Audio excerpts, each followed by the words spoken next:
안녕하세요. 장르 불문 재미보장 보석 같은 한국 영화를 소개해드리는 김신의 김도훈입니다. 반갑습니다.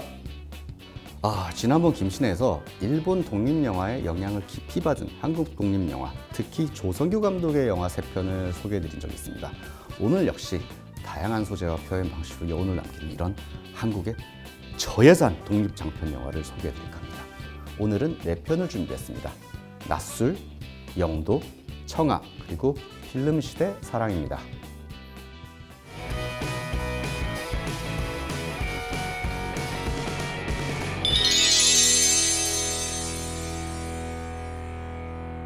독립영화가 왜 만들어지기 시작했을까요? 그거는 돈이 별로 없고 자유롭게 자신이 하고 싶은 이야기를 좀 예술적으로 해보고 싶은 젊은 감독들이 있을 거예요. 근데 이런 감독들이 사실은 시나리오 자체도 아주 흥행이 잘 될 만한 그런 장르적인 이야기도 아니고 멜로도 아니고 그 몇 안 되는 주인공들과 몇 안 되는 그런 이제 무대에서 좀 굉장히 제도권 영화와 좀 다른 이야기를 하려면 그런 시나리오를 영화사에 들고 갔을 때 좋습니다. 저희가 투자하겠습니다라고 나설 영화사는 아마도 없을 겁니다.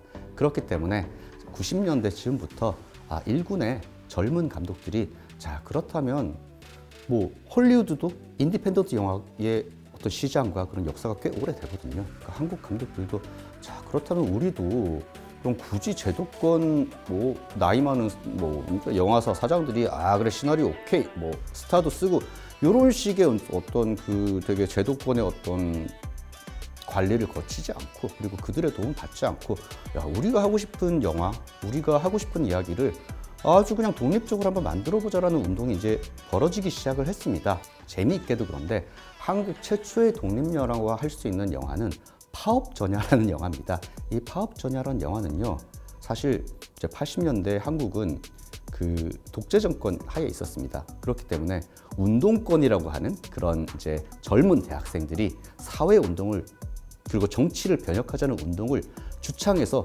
80년대 내내 열심히 이제 시위를 벌이고 운동을 했습니다. 우리도 노동자로서의 우리의 권리를 찾아갑시다라는 노동자 권익 운동이 80년대 비로소 이제 시작이 됩니다. 그런데 그런 파업에 관한 영화를 만들고 싶었어요. 그러니까 공장 노동자들이 자 우리의 권리를 얻기 위해서 파업을 하는 그런 과정을 그리는 극영화를 일본의 젊은 영화인들이 만들고 싶었는데요. 그런 영화는요.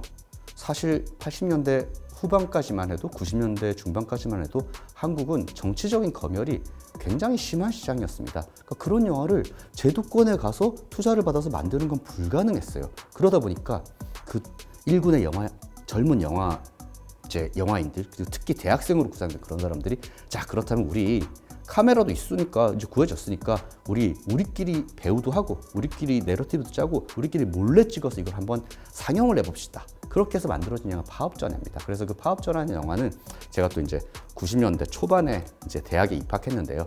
그 당시 대학에 들어간 저에게도 그 어떤 대학 강의실에서 교수들 몰래 이렇게 함께 보는 영화 중에 하나가 그런 파업 영화였어요.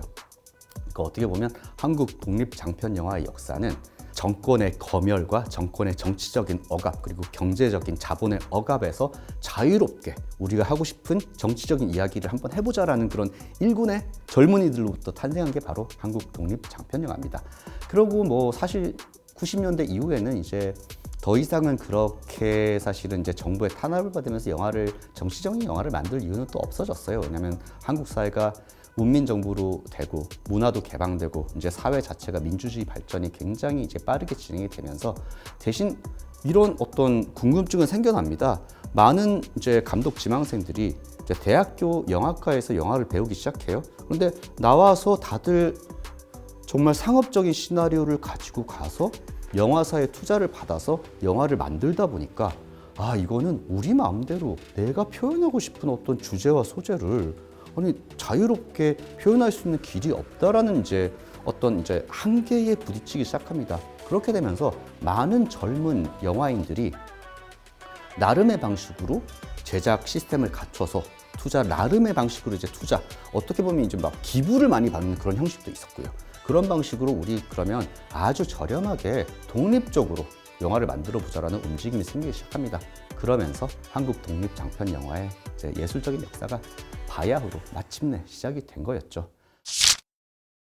자, 오늘 제가 소개해드릴 영화는 2000년대 중반부터 2010년대 중반 정도까지 만들어진 4편의 이제 독립 장편 영화들입니다. 사실 이 독립 장편 영화들 같은 경우는 어두워요. 그건 어쩔 수가 없습니다. 왜냐하면 아무래도 독립 장편을 만드는 감독들은 사회의 어떤 좀 어두운 부분들, 그리고 제도권 영화나 뭐 상업 영화들이 손대지 않는 그런 캐릭터들을 보다 이렇게 주목해서 사실은 이제 영화를 만들어내고 싶어 하거든요. 그래서 오늘 소개해드릴 영화 4편도 어떻게 보면 조금 어두운 영화들입니다. 이 낯술이라는 영화는요, 2000년대 중반에 만들어진 독립영화입니다. 이 낯술이야말로 어떻게 보면 한국 독립 장편 영화의 프로토타입 같은 영화라고 할 수 있을 것 같아요. 사실 이제 한국의 가장 유명한 예술 영화를 만드는 감독이라면 아마 일본 관객분들도 이름은 들어보셨을 홍상수 감독이 있을 겁니다. 이 홍상수 감독의 영화는 사실 이제 2000년대부터 계속 만들어져서 이 홍상수라는 이름만으로도 사실 이제 프랑스 비평가들이 굉장히 열광하고 칸느 영화제에 매해 출품되는 그런 감독이 됐는데요. 그의 영화들은 단순합니다. 그냥 일군의 남자 주인공들이 나와요. 그리고 그들이 계속 술자리를 오가면서 술을 마시고 여기로도 갔다가 저기로도 갔다가 중간에 여자를 만나기도 하고 여자와 뭐 로맨스, 살짝 로맨스 같은 거를 벌이기도 하고 또 어디론가 가고. 그러니까 영화로서 만들어질 만한 명확한 내러티브가 있다기보다는 그 캐릭터들이 술잔을 주고받고 나누는 이야기 가운데서 어떤 인생의 통찰 같은 것들을 뽑아내는 영화가 바로 전형적인 홍상수 영화, 그리고 그의 영향을 받은 전형적인 한국 독립 장편 영화의 프로토타입이라고 할 수 있을 것 같아요. 낯술도 마찬가지입니다. 겨우 1000만 원이라는 예산으로 만들어진 영화예요. 근데 이 영화 속에서 이제 남자 주인공 3명이 나옵니다. 친구지간인데요. 뭐 해변으로도 여행을 가고, 그래서 또 술을 마시고 술에 취하기도 하고, 또 그 지역에서 만난 여성과 술잔을 기울이다가 약간 로맨스, 약간 뭔가 좀 일어나기도 하고, 이런 그냥 어떻게 보면 젊은이들이 약간 방황하면서 겪게 되는 며칠간의 이야기를 다룬 그런 영화라고 할 수 있을 것 같습니다. 영도라는 영화는요, 굉장히 거친 영화입니다. 사실 이제 부산이라는 지역에서 만들어진 영화예요. 한국 독립 장편 영화들이요, 최근에 이제 만들어질 수 있는 많은 가능성 가운데 하나는요, 지역 독립 장편 영화들입니다. 왜냐하면 한국에서 영화가 주요 이제 어떤 문화적인 어떤 지위에 올라가면서 각각의 뭐 지방 도시들이 우리 지역에서 영화를 만들고 우리 지역의 배우를 쓰고 우리 지역에서 영화를 만들면 제작비를 지원해 드리겠습니다라는 그런 지역 영화 제작 시스템을 만들기 시작했어요. 근데 그런 붐이 가장 크고 강하게 일어났던 곳이 한국 제2의 도시인 부산입니다. 말씀드렸지만 제가 부산 출신이기도 해서 이 부산이라는 도시에 대한 약간 자긍심 같은 게 있는데요. 부산은 이제 90년대 중반에 부산국제영화제를 만들면서 사실상 한국의 어떤 영화의 메카로 거듭나기 시작합니다. 그래서 지금도요, 서울 지역 영화인들이 부산으로 내려가서 부산 지역의 스튜디오에서 부산 지역의 제작 지원을 받아서 영화를 만드는 경우가 굉장히 많아지고 있습니다. 이 영도라는 영화는요, 부산 지역의 배우들과 부산 지역의 감독이 부산 지역에서 촬영한 그런 일종의 로컬 영화라고 할 수 있어요. 근데 이 영도가 어떤 의미냐면요, 영도는 부산에서 하나의 구입니다. 그런데 섬으로 이루어진 구예요. 그 구 자체가 섬입니다. 그런데 이 영도가 요즘은요, 카페들이 많이 생기고 이러면서 부산의 새로운 이제 관광지로 각광받기 시작했는데, 한 20년 전까지만 해도, 10년 전까지만 해도 영도는 부산에서도 가장 어떻게 보면 낙후된, 개발이 덜 된, 그리고 그 지역에서만 살던 사람들이 살던 그런 약간 제한된 지역이기도 했습니다.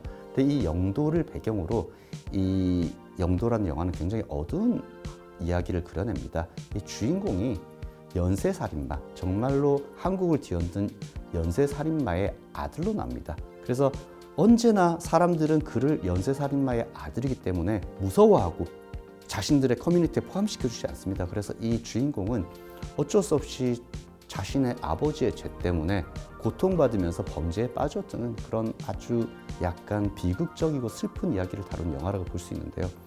이 영화 자체도 사실은 2000년대, 90년대 벌어졌던 몇몇 한국의 유명한 연쇄살인범들을 소재로 한 영화입니다. 지금은 연쇄살인범들이 좀 많이 줄어들었어요. 왜냐하면 이제 그 CCTV라는 게 생기고 경찰력들이 훨씬 더 과학적인 수사가 되면서 연쇄살인범들의 이제 굉장히 무서운 연쇄살인이 지금은 거의 줄어들었는데요. 90년대와 2000년대까지만 해도 거의 한 3, 4년에 한 번씩 한국을 뒤흔들 정도로 강타한 몇몇 유명한 연쇄살인범들이 있습니다. 이 영화 영도란 영화는 유영철이라는 아마도 한국 역사상 가장 잔혹한 연쇄살인범에 속하는 그런 유명한 연쇄살인범의 이야기를 토대로 해서 그가 만약에 아이가 있었다면 그들은 어떤 인생을 살았을 것인가 라는 어떤 굉장히 어두운 주제를 탐구하는 그런 범죄 영화라고 할 수 있습니다. 청아라는 영화는 사실 이제 한국 관객들에게도 그렇게 많이 알려져 있는 영화는 아닙니다. 이 영화도 이제 2010년대 중반쯤에 만들어졌는데요. 재미있는 점이 하나 있습니다. 이 영화는 그 한국의 고전적인 이야기인 심청전을 모티브로 해서 이제 현대 한국 사회에 여성이 겪게 되는 그런 어떤 불합리 같은 것들을 그려낸 그런 독립장편 영화입니다.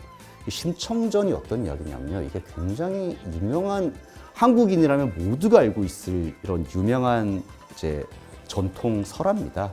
이 조선 시대를 배경으로 이 심청이라는 소녀가 있었는데요. 동사인 아버지의 눈을 뜨기 위해서는 공양님이 300석이 필요하다고 합니다. 그래서 심청이라는 소녀가 아버지 눈을 뜨게 하기 위해서 공양미 300석, 쌀 300석에 팔려갑니다. 그 선원들이 그녀를 바닷속에 던져서 용왕님의 분노를 좀 잦아들게 만들어서 좀 평화로운 바다에서 어업을 할 수 있는 그런 어떤 계기로 삼으려는 일종의 이제 뭐 공양무림이었습니다. 심청이가. 이 청아라는 영화는 그 심청전의 모티브를 그대로 따온 영화입니다. 그래서 아버지가 이렇게 다리가 불편한 장애인이 됩니다. 그래서 그 아버지를 어쨌든 봉양하고 이제 아버지를 경제적으로 모시기 위해서 이 10대 소녀가 어쩔 수 없이 이렇게 뭐 작은 어떤 가게에서 일을 하다가 그 주변의 남자들의 어떤 성적인 대상이 되어서 약간 파멸해 된다는 그런 이야기입니다. 어떻게 보면 이 영화는 1970년대 한국에서 만들어졌던 그런 호스티스 물의 어떤 2000년대적인 재현이라고 할 수가 있어요. 뭐 그 당시에 그 장르를 어떻게 보면 심청전이라는 이 고대 한국 설화와 이렇게 결합을 해서 어쨌든 2000년대 이후에 여성의 삶에 대해서 이렇게 이야기하려고 시도를 하는 그런 영화라고 볼 수 있을 것 같습니다. 자, 마지막으로 소개드릴 영화는 필름시대 사랑인데요. 사실 이 앞에 낯술 영도 청아와 필름시대 사랑은 같은 독립 장편 영화이긴 하지만 좀 결이 다릅니다. 왜냐하면 필름시대 사랑은 장률이라는 이 조선족 출신의 한국 감독입니다.